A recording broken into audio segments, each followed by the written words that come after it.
Tahun 2022 tuh sebentar lagi berakhir ya, dan kami udah ngerangkum 10 ponsel terbaik versi Fixme dari rentang harga 1 sampai 10 juta. Di list ini tentu ya subjektif banget ya, kumaha urang gitu. Jadi jangan protes atau jangan aneh. Harus ditekankan ya, list ini tuh masih bisa dipakai 2023 ke depan ya. Nggak cuman buat ngerangkum tahun ini doang. Karena buat beli ponsel baru tuh nggak mesti ya speknya yang harus baru, paling canggih, paling mahal, atau yang paling kekinian. Nggak mesti.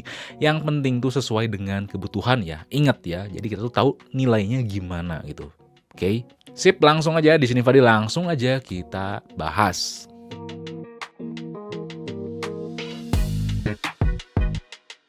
Yang pertama base entry level, yaitu ada Redmi A1. Ya ponsel dengan harga 1 juta lebih dikit ini emang pakai spek jadul ya, setara sama Redmi 6A. Tapi pakai Redmi A1 tuh cukup mind blown banget ya, karena pakai MIUI versi Android murni. Yap, si sistem Android tuh gak neko-neko ya, dan nolong banget penggunaan keseharian saya.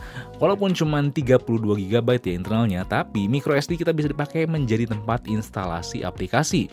Gak banyak ya ponsel di tahun ini tuh bisa pakai microSD sebagai tempat penginstalan aplikasi tanpa oprek kayak custom ROM dan lainnya. Lalu fisiknya tuh sleek ya, enak dipegang, baterainya awet, pokoknya oke ya. Jadi ini tuh cocok banget buat kalian yang butuh secondary device atau mau ngasih ke anak ataupun orang tua yang enggak neko-neko, yang nggak butuh main game intens lah. Nah, yang kedua ada best selfie kamera, yaitu ada Vivo V23 5G. Yes, emang ada ya V25 5G tahun ini. Tapi V25 5G itu nggak ngebuat V23 5G tertinggal atau tergantikan.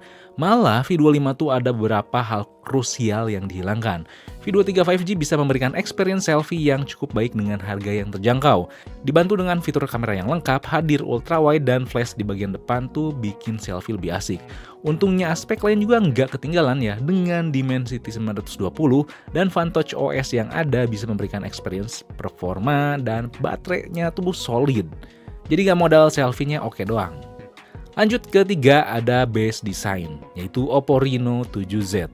Iya, lagi-lagi tahulah ada Oppo Reno 8Z yang lebih baru. Tapi Oppo Reno 7Z adalah sebuah ponsel pertama dari Oppo yang memberikan hal yang selalu saya minta dari dulu, yaitu LED notifikasi ya, yang banyak dihilangkan oleh ponsel-ponsel lain. Yap, emang sepele ya buat sebagian orang, tapi buat saya enggak. LED notifikasi di sini tuh hadir ya dengan eksekusi yang cukup manis, yaitu disimpan di ring kamera, apik banget.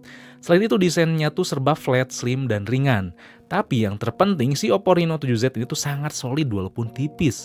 Feel-nya tuh sangat premium ya, apalagi punya rating IPX4. Oppo Reno 7Z tuh masalah desain nggak sembarang cakep doang ya jadi. Tapi kualitasnya juga diperhatikan.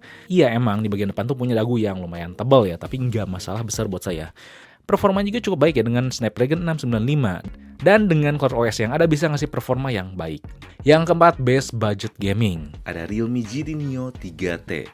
Spesifikasi emang tahun lalu banget ya, pakai Snapdragon 870, nggak ada yang fresh. Tapi bisa memberikan pengalaman game yang baik dan cukup terjangkau, apalagi ini tuh adem. Gripnya enak juga pas main game ya, karena nggak serba flat. Layarnya sensitif dan fiturnya juga cukup lengkap ya. Di harganya ini emang dibayang-bayangin ya dengan Poco F4. Tapi kalau aspeknya tuh yang penting enak gaming, Realme GT Neo 3T lebih oke. Lebih adem dan lebih stabil ya. Versi panjangnya saya udah pernah bahas ya di komparasi antara kedua ponsel tersebut. Lalu yang kelima ada best budget fotografi, yaitu Realme 9 Pro Plus. Yap, ponsel itu hasil fotonya gila banget ya di harganya, mau berbagai kondisi. Khususnya di lensa utamanya ya. Realme foto-fotonya emang rata-rata dulu tuh kasnya kelihatan kayak yang penting saturasinya tinggi lah. Khususnya di harga 3-4 jutaan. Tapi di sini tuh enggak. Dengan lensa Sony yang dibekelin tuh bisa memberikan experience fotografi yang nyaman. Bahkan saya pernah compare ya dengan beberapa ponsel lain yang harganya tuh lebih mahal. Realme 9 Pro Plus tuh masih bisa berkompetisi dengan baik ya di sektor foto lensa utamanya. Tentunya performa, baterai, dan fitur yang ada tuh baik juga ya. Simpelnya Realme 9 Pro Plus tuh kebalikan dari Vivo V23 5G yang punya spek serupa. Kalau V23 5G kan kamera depannya yang oke. Nah, kalau Realme 9 Pro Plus kamera belakangnya yang oke. Lalu saya nggak sabar sih buat coba nanti Realme 10 Pro Plus. Nanti tuh kayak gimana, yang sebenarnya sedikit agak khawatir karena dibekelin pakai layar yang melengkung. Bikin lebih mahal dan preferensi pribadi layar flat tuh lebih nyaman sih. Tapi ya nanti kita lihat lah. Seharusnya awal tahun depan udah dikenalin di Indonesia.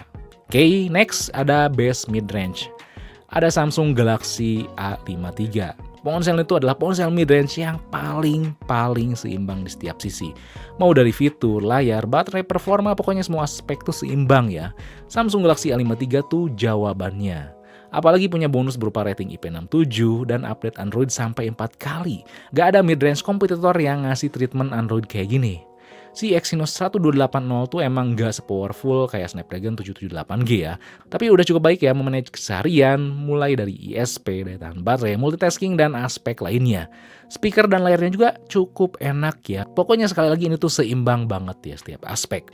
Nomor 7 ada best last year phone. Tentu aja Samsung Galaxy A52s. Nah, si ponsel itu di tahun ini masih disebut-sebut ya, masih rame. Dan masih layak dibeli tentunya. Punya spek yang pada dasarnya tuh masih sengit ya. Punya spesifikasi yang pada dasarnya tuh masih sengit kalau dibandingin sama ponsel mid-range tahun 2022 ini. Samsung Galaxy A52s bisa dikatakan paket mid-range lengkap yang sangat bersaing dengan Galaxy A53. Saya udah pernah bahas ya komparasi antara kedua ponsel tersebut, misalkan kalian tuh masih bingung. Nah, dengan Snapdragon 778G, One UI, kamera IP67 dan jack 3,5mm adalah hal yang menarik di ponsel ini. Yang kedelapan ada best flagship killer, yaitu Xiaomi 12T. Ini adalah ponsel yang paling panjang reviewnya yang pernah saya buat. Karena emang enjoy banget ya pas cobanya. Jadi banyak hal yang disuka dan dibahas. Dengan budget 6 jutaan, udah bisa nikmatin sebuah ponsel kenceng yang performanya tuh segar Snapdragon 888, tapi suhunya tuh lebih terjaga. Fisik premium, layar 1220p yang jernih, speakernya sampai fitur yang lengkap. Apalagi nggak ketinggalan kameranya yang pandai dalam meminimalisir noise. Xiaomi 12T ini sebenarnya mau jadiin saya tuh ponsel terbaik tahun ini ya, karena emang benar-benar bisa ngasih experience yang oke gitu di harga 6 jutaan ini. Bedalah dibandingkan flagship Xiaomi yang sebelumnya atau flagship atau ponsel lain di harga yang kisaran tuh sama gitu. Tapi nggak saya masukin karena tentu ya belum sesuai dengan kebutuhan saya ya. Ingat ya, bagus belum tentu sesuai dengan kebutuhan. Jadi kalau misalkan ada yang bagus, jangan maksain beli ya. Nah, sebelum bahas ponsel terbaik tahun ini versi kami, versi Fixme, saya bakal bahas dulu satu kategori yang bisa dikatakan dark horse kategori lah, kuda hitam. Di mana kategori ini tuh diisi oleh ponsel yang dianggap orang tuh ya kayak biasa aja atau malahan jelek. Nggak hype-hype banget gitu. Tapi ternyata setelah dicoba tuh lebih dari sekedar spesifikasi atau kata orang. Dan di kategori ini saya masukin 2 ponsel ya, karena 2 ponsel itu yang paling saya sering rekomendasiin ke teman-teman saya kalau misalkan nanya, apalagi di harga 3-4 jutaan ya. Kan di 3-4 jutaan tuh banyak banget gitu ponsel yang bagus dan sangat sengit gitu. Dan 2 ponsel ini adalah yang sering saya sebut gitu. Yang pertama ini ada Samsung Galaxy M23. Ponsel 3 jutaan dari Samsung yang bahkan saya lebih rekomendasiin daripada Samsung Galaxy M33. Walaupun pakai Snapdragon 750G yang jadul, tapi dengan One UI yang ada, body yang simple dan layar IPS yang akurat bisa memberikan experience solid di harga 3 jutaan. Buat kalian yang sangat menyukai layar IPS, punya koneksi 5G, performa dan body itu sleek, Samsung Galaxy M23 sangat cocok buat dimiliki. Bahkan saking lakunya, si Galaxy M23 tuh di beberapa toko online harganya lebih tinggi dibandingkan Galaxy M33. Nah, yang kedua ada Vivo T1 Pro 5G. Ponsel 4 jutaan yang secara spesifikasi itu sepele ya. Speakernya mono, tapi pas dicoba tuh speakernya sangat renyah ya, bahkan kalau dibandingkan dengan beberapa ponsel lain yang punya speaker stereo. Lalu iya, baterainya tuh cuma 4700, tapi dengan pemakaian standar bisa ngasih screen on time sampai 10 jaman. Gila. Dan walaupun pakai Snapdragon 778G yang sebenarnya terkenal agak panas karena performa yang diberikan, tapi di situ adem ya. Setelah membandingkan dengan ponsel Snapdragon 778G yang ada di Indonesia, itu yang paling adem. Kameranya emang nggak oke, tapi cukup solid. Makanya ponsel itu saya rekomendasiin dan dibeliin buat bini saya. Yang ke-10 adalah tentunya ponsel terbaik di 2022 ya, versi Fixme. Nah, ponsel terbaik menurut Fixme ya, yang mungkin banyak yang, lah kok aneh, lah kok malah ini sih. Tapi ya gimana lagi sih.